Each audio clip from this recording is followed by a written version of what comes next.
최근 미국의 강력한 대선 후보인 도널드 트럼프 전 대통령은 한국에 주둔하고 있는 주한미군을 철수시키는 대신 한국의 핵보유 허용을 진지하게 검토하겠다고 주장했습니다. 그리고 이러한 파격적인 제안에 전 세계가 술렁이고 있다고 하는데요. 특히나 미국 최고의 군사대학인 버지니아 군사대학교에는 백악관 출신의 안보 전문가가 나서서 한국의 핵보유에 대한 충격적인 주장을 펼쳐 전 세계를 깜짝 놀라게 했다고 합니다. 그렇다면 그가 대체 어떤 주장을 했던 걸까요? 안녕하세요. 저는 미국 출신의 닐이라고 합니다. 현재 버지니아 군사대학에 재학 중인 저는 조국인 미국을 수호하겠다는 일념으로 힘든 대학교 생활을 버텨내고 있는데요. 그런데 최근에는 정말 섬뜩한 강의를 듣게 되었고 이 강의에 대한 영상은 녹화되어 전 세계로 퍼지고 있는 중입니다. 발단은 바로 미국 백악관 출신의 군사 전문가의 초청 강연이었는데요.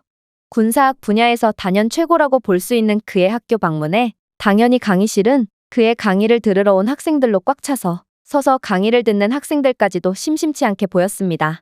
그리고 그는 강의 첫 마디부터 생각지도 못한 말을 해오더군요.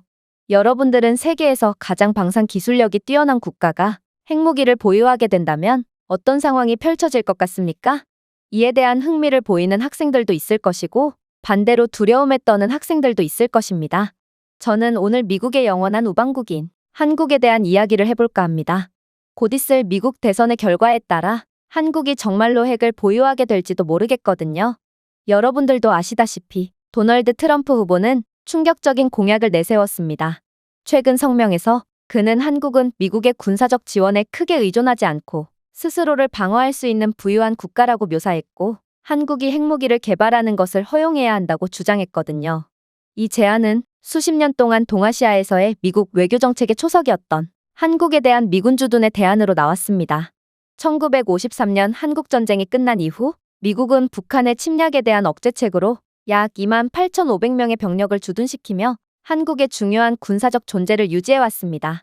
이 배치는 한반도의 안정을 보장하고 북한의 잠재적인 위협을 억제하는 것을 목표로 하는 한미상호 방위조약에 따른 광범위한 안보협정의 일부였죠. 동시에 이 조약은 한국이 서명한 핵무기 비확산 조약에 따라 핵무기의 확산을 막는 것을 목표로 하기도 했습니다. 한국이 북한을 따라 핵무기를 개발하도록 허용한다면 자칫 다른 나라들도 그들만의 핵 능력을 추구하도록 격려할 수 있거든요. 물론 한국은 핵무기 개발을 포기하는 대신 다른 국가들의 핵 공격에 대한 보복을 약속하는 미국의 해구산의 보호로부터 이익을 얻었습니다. 그러나 도널드 트럼프는 대통령 재임 기간과 이후 공개 성명에서 해외 미군 유지에 대한 재정적 부담에 대해 자주 의문을 제기했습니다. 그는 경제적으로 부유하다고 생각하는 한국이 자국의 핵무기 개발 가능성을 포함하여 국방에 더 많은 책임을 져야 한다고 주장했고 이는 정책의 중대한 변화를 시사하죠.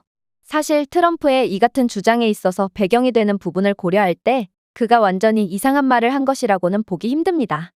실제로 한국은 한미 상호방위조약을 체결할 때와는 차원이 다른 경제대국이 되었고 정치적으로도 매우 안정된 국가로 발돋움했거든요. 자 보세요. 한국의 GDP는 지난 수십 년 동안 지속적으로 성장하여 2023년에 약 1조 8천억 달러에 달하여 세계 10위의 경제대국이 되었습니다.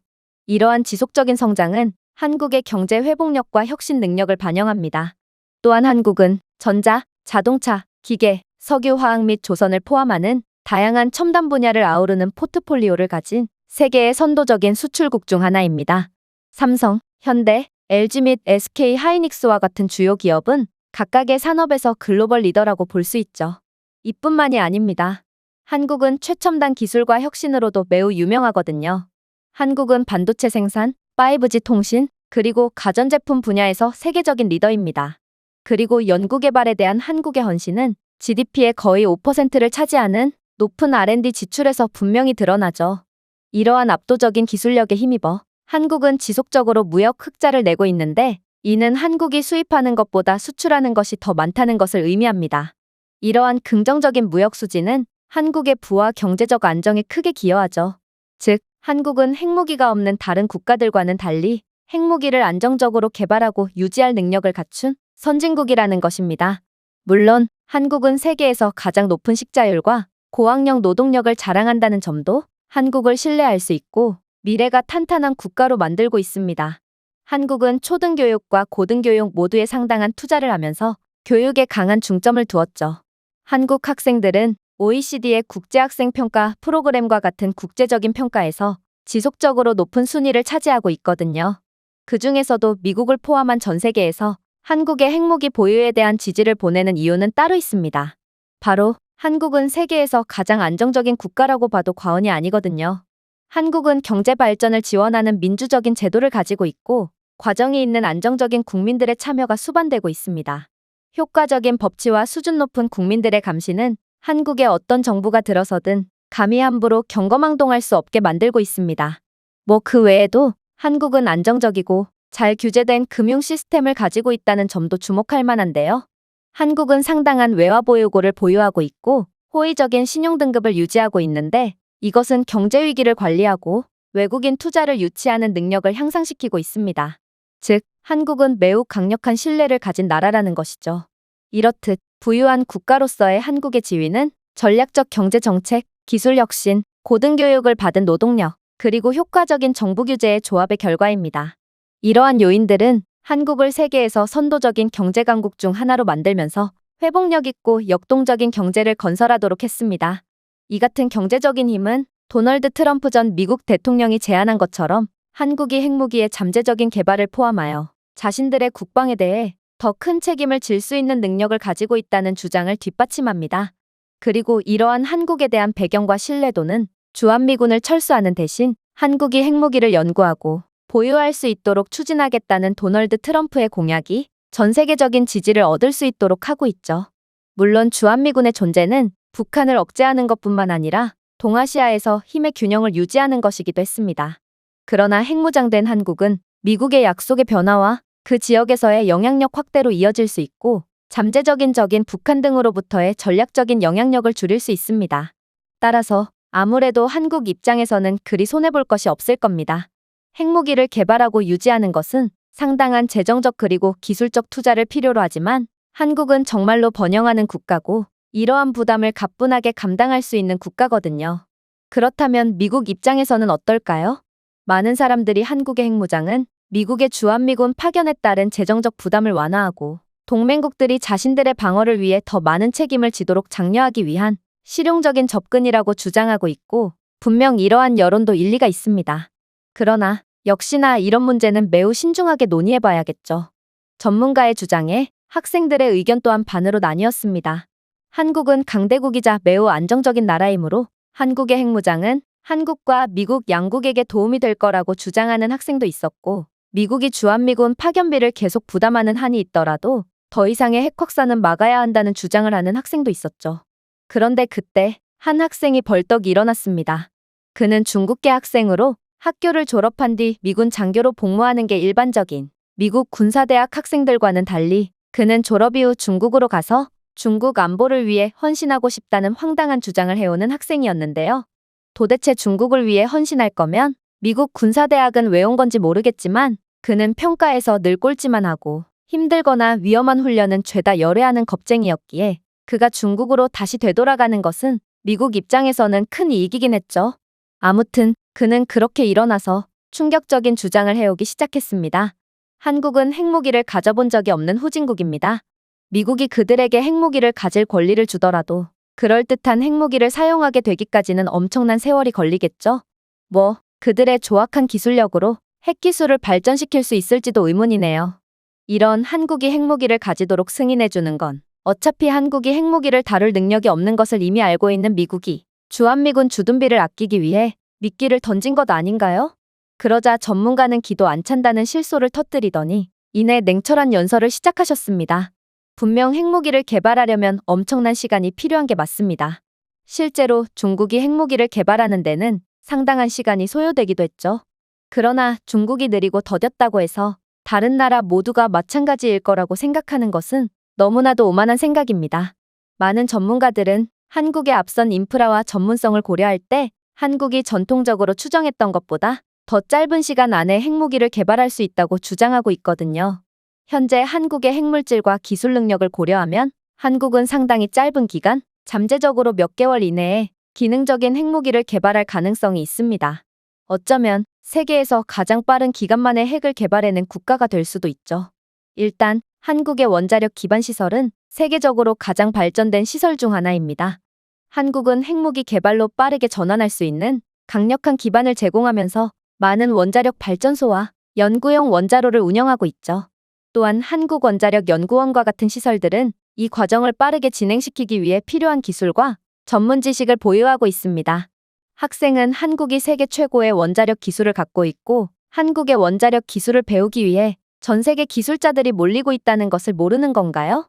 물론 원자력 시설은 중국이 더 많지만 애초에 중국의 원자력 기술도 전부 한국으로부터 배워온 것이고 한국은 그야말로 중국에 비해 압도적인 원자력 기술력을 가지고 있습니다. 물론 한국은 원자력과학과 공학에서 광범위한 지식을 가진 고학력과 숙련된 노동력을 자랑하기도 하죠. 한국은 세계적인 R&D 강국일 뿐더러 기술력으로 전 세계 최고의 글로벌 대기업이 된 삼성, LG, 현대 같은 다양한 기술 기업들이 존재합니다. 이러한 기술적 전문성은 한국의 유명한 기술 및 공학의 혁신과 결합되어 초기 연구 및 설계 단계를 통해 빠른 발전을 가능하게 할 것입니다. 그러나 한국의 가장 소름 돋는 점은 따로 있습니다. 분명 한국은 핵을 가지고 있지 않은 국가지만 한국은 원자로에 접근할 수 있고 잠재적으로 핵분열성 물질을 생산할 수 있는 능력을 이미 가지고 있기 때문이죠. 이 단계는 농축 과정을 강화하고 필요한 양의 고농축 우라늄 또는 재처리 플루토늄의 신속한 생산과 정제를 보장하는 것을 포함합니다. 중국은 이 단계에 이르기까지 몇 년이라는 세월을 보내야 했지만 한국의 기술력은 이미 중국을 한참 능가한 상태에 있다는 것이죠. 자, 이제 무기화 단계에 이르렀습니다. 사실 한국은 지금도 우라늄과 같은 상당한 양의 핵물질에 접근할 수 있습니다. 앞서 말했듯이 한국은 엄청난 원자력 강국이고 기존의 원자력 발전소에서 나온 물질들이 존재하기 때문이죠. 따라서 기존의 핵연료 비축량과 우라늄 농축 또는 플루토늄 재처리 능력은 무기급 물질의 신속한 확보를 촉진할 것입니다. 이제 마지막 페이지로 넘어가 봅시다. 사실 이 부분이 가장 중요합니다. 대부분의 국가들에서 이 마지막 단계를 가장 어려워하곤 하거든요. 바로 미사일 기술에 관한 부분인데요. 많은 국가들이 핵무기를 어찌어찌 개발해냈다고 해도 그것을 미사일에 실어서 날려보내는 기술력이 부족한 경우가 많습니다. 중국의 경우를 보세요. 중국은 미사일 기술 개발 단계에서 미국의 기술을 그대로 베낀다거나 산업 스파이 행위를 통해 한국 같은 강력한 방위 기술을 가진 국가들의 기술을 빼오려고 했습니다. 하지만 이런 갖은 술수를 전부 사용해도 결국에는 몇 년이라는 수많은 시간이 걸려 핵미사일을 겨우 개발해낼 수 있었죠. 그렇다면 한국은 어떨까요? 재밌게도 한국은 세계에서 가장 선진적인 미사일 기술을 가진 국가입니다. 한국은 이미 현무 계열의 탄도미사일을 포함한 첨단 미사일 기술을 보유하고 있고 기술적인 호환성과 기존 인프라를 고려하면 핵탄두와 이들 운반체계의 통합은 신속하게 이루어질 수 있을 것입니다. 아니, 제 개인적인 견해로는 한국은 핵장착을 위한 별도의 미사일 기술을 개발해낼 필요조차 없을 것입니다. 그들의 미사일 기술력은 이미 세계 최고고 핵미사일 개발을 위한 별도의 연구 시간을 투자하지 않아도 기존의 기술력만으로도 이미 충분히 핵미사일을 발사하고도 남을 지경이거든요. 결론적으로 한국에 현존하는 핵물질과 기술 능력은 그동안 전통적으로 추정되었던 것보다 훨씬 더 짧은 기간 내에 핵무기를 개발할 수 있다는 것을 암시합니다. 한국의 발전된 사회 기반 시설, 기술 전문성, 그리고 전략적인 초점을 고려할 때 몇 개월 혹은 당장 수일 내에도 기술을 개발해낼 수 있다는 가속화된 일정은 매우 그럴듯합니다. 그런데 이와는 별개로 학생처럼 중국 국적을 가진 사람들은 특히나 한국의 핵무기 보유 소식에 예민하게 반응하더군요. 제가 이미 언급했다시피 한국은 매우 안정적인 정치 구조와 국민들의 수준도 높고 우수한 사회 시스템을 가지고 있습니다. 즉 한국은 중국처럼 불안정한 국가도 아니며 중국이나 북한처럼 핵무기를 인질 삼아 마치 오늘만 살 것처럼 바보 같은 행동을 할 만한 국가도 아니라는 것입니다. 중국의 필요 이상으로 한국을 견제하는 모습을 보면 이들은 한국을 진심으로 두려워하는 것처럼 보입니다. 중국이 한국을 같은 동아시아 경제협력체로서 존중한다면 한국을 견제하거나 두려워할 이유는 전혀 없거든요. 핵무기의 급속한 개발은 한국의 전략적 억제 능력을 크게 향상시킬 것이고 신뢰할 수 있는 핵 억제력의 존재는 영내 안보 역학을 변화시켜 적대국들로 하여금 어떠한 공격적 행동도 제고하도록 만들 것입니다. 한국의 핵능력은 특히 북한의 영내 도발을 억제할 가능성이 높고 압도적 보복 가능성은 상당한 경계심을 심어 억제를 통한 안정을 도모할 것입니다. 즉, 한국은 핵무기 개발을 통해 주변 적대국들에 대한 전략적 억제력을 강화하고 지역 안정을 도모하며 국제적 영향력을 확대할 것이지만 중국이 한국을 도발하거나 핵 카드를 들이밀며 협박하지만 않는다면 중국과는 전혀 관련이 없다는 말입니다. 오히려 핵을 보유한 한국이 월등한 힘을 가지게 되어 북한이 엄두조차 못 내는 국가가 되면 더 이상의 북한의 도발도 없을 것이고 북한을 지원해주는 중국 입장에서는 쓸데없는 부담비가 나가지 않아서 더욱 이익이 될 수도 있죠. 그렇다면 도대체 중국은 무엇을 두려워하고 있는 건가요? 한국이 핵보유국으로 부상하면 국제사회의 위상과 영향력이 높아질 텐데 한국에 의해 집어삼켜지는 것이 두려운가요? 아니면 한국이 중국을 진작에 뛰어넘은 강력하고 기술적인 선진국이라는 것을 인정하고 싶지 않은 건가요? 전문가의 말에 중국계 학생은 얼굴이 새빨갛게 달아올랐습니다. 그도 그럴 것이 저희들 모두도 한국이 기술적으로 몹시 뛰어난 국가인 것은 이미 알고 있었지만 이 정도로 우수한 국가인 줄은 몰랐기에 전문가의 강의는 꽤 충격으로 다가왔거든요. 어쩌면 핵무기를 가진 한국은 중국은커녕 미국과 견주는 강력한 국가로 발돋움할 수도 있을 것 같다는 생각이 들었습니다. 그리고 중국계 학생은 그런 저희보다도 더욱 엄청난 긴장감을 느꼈는지 이내 이성을 잃은 듯한 날선 질문을 건네오기 시작했습니다. 한국이 핵무기를 가진다 한들 그들은 대국 옆에 붙어있는 코딱지만한 소국일 뿐입니다. 중국이 어째서 그런 작고 보잘것없는 나라를 두려워한다는 것이죠? 한국이 핵을 보유하게 된다고 해도 중국의 영향력 아래서 속국처럼 아무것도 못할 것임은 자명한 사실입니다. 마치 북한처럼 말이죠. 중국계 학생의 건방진 말과는 달리 그는 꽤 긴장을 했는지 목소리는 바들바들 떨리고 있었는데요. 그리고 그런 자신감 없는 중국계 학생의 태도에 전문가는 표정 하나 바뀌지 않고 충격적인 강의를 이어나갔습니다. 그건 중국의 희망사항일 뿐이죠. 저를 포함한 전 세계 군사 전문가들이 전부 동의하는 한국이 핵무기를 가지게 될 경우의 시나리오를 알려드리도록 하겠습니다. 핵무장한 한국의 출현은 특히 중국과 북한의 전략적 계산에 영향을 미치며 이 지역에 충격을 줄 것입니다. 북한은 그렇다 쳐도 왜 중국이냐고요? 역사적으로 중국과 북한은 군사적 도발과 스파이 활동을 하며 한국을 경계해왔거든요.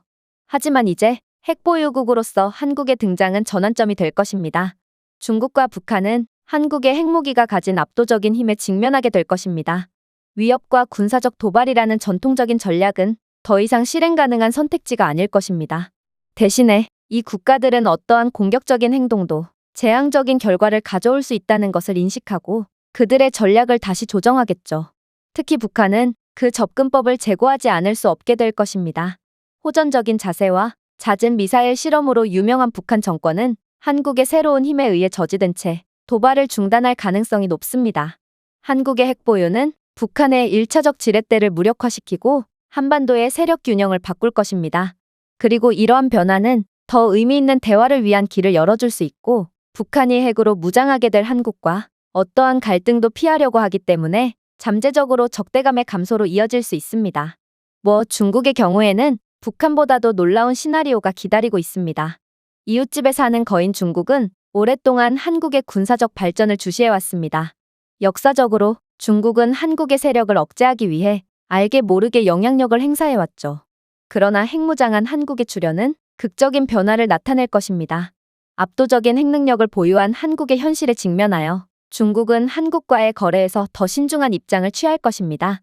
군사적 도발의 위험성을 인식하는 중국의 전략적 계산이 바뀔 거라는 말입니다. 파괴적인 보복의 가능성은 어떤 공격적인 행동에 대해서도 강력한 억제력으로 작용할 것입니다.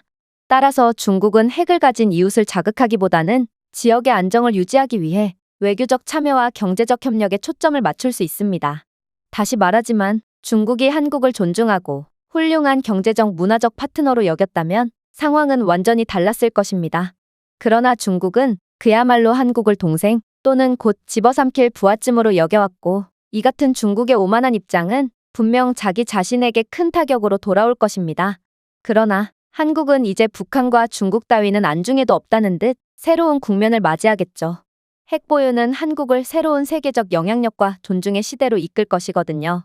핵보유국으로서 한국은 다른 핵보유국들과 동등한 수준의 존중과 전략적 배려를 받는 국제무대에서 강력한 힘으로 인식될 것입니다. 세계는 한국이 전례 없는 힘과 신뢰의 위치에 오르는 것을 목격할 것입니다.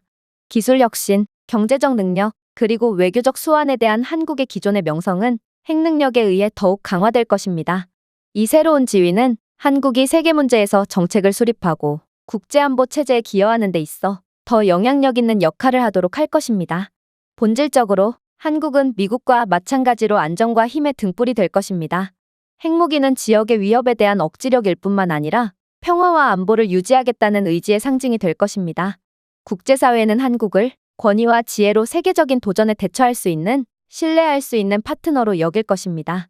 결론적으로 한국의 핵무기 개발은 중대한 영향을 미치는 획기적인 사건이 될 것입니다. 그것은 중국과 북한이 그들의 공격적인 자세를 버리고 핵보유국인 한국의 강력한 힘을 인식하도록 강요할 것입니다. 국제무대에서 한국은 새로운 수준의 영향력과 존중을 받으며 미국과 같은 신뢰할 수 있고 강력한 국가가 될 것입니다. 이러한 발전은 지역의 안정성을 증진시킬 뿐만 아니라 세계의 균형과 안전에 기여할 것입니다. 전문가의 주장에 중국계 학생은 떨리는 손발을 주체하지 못하고 그만 고개를 푹 숙이고 말았습니다. 아무래도 중국인의 허세는 한국에 대한 두려움에서 비롯된 헛짖음일 뿐이었고, 한국은 중국의 속국과 다름없다고 주장하는 중국인들의 속내에는 한국은 아직도 엄청난 잠재력을 가진 국가며 이제는 한국에 완전히 압도당한다는 두려움과 열등감만이 가득할 뿐이었던 것입니다. 저 역시도 한국이 더욱 강력한 국가로 부상하는 것에 대한 두려움과 경계심을 느끼긴 했지만, 그래도 전 세계를 망치고 있는 중국을 효과적으로 견제한다면 한국이 압도적인 힘을 가지게 되는 것도 나쁘지는 않을 것 같다는 생각이 들었습니다. 한국은 그런 힘을 가질 만한 능력과 수준을 갖고 있는 선진국이니까 말이에요. 제가 준비해온 내용은 여기까지입니다. 끝까지 시청해주셔서 진심으로 감사드리며 여러분들의 구독과 좋아요, 알림 설정은 영상 제작에 큰 힘이 됩니다. 이상 세모튜브였습니다.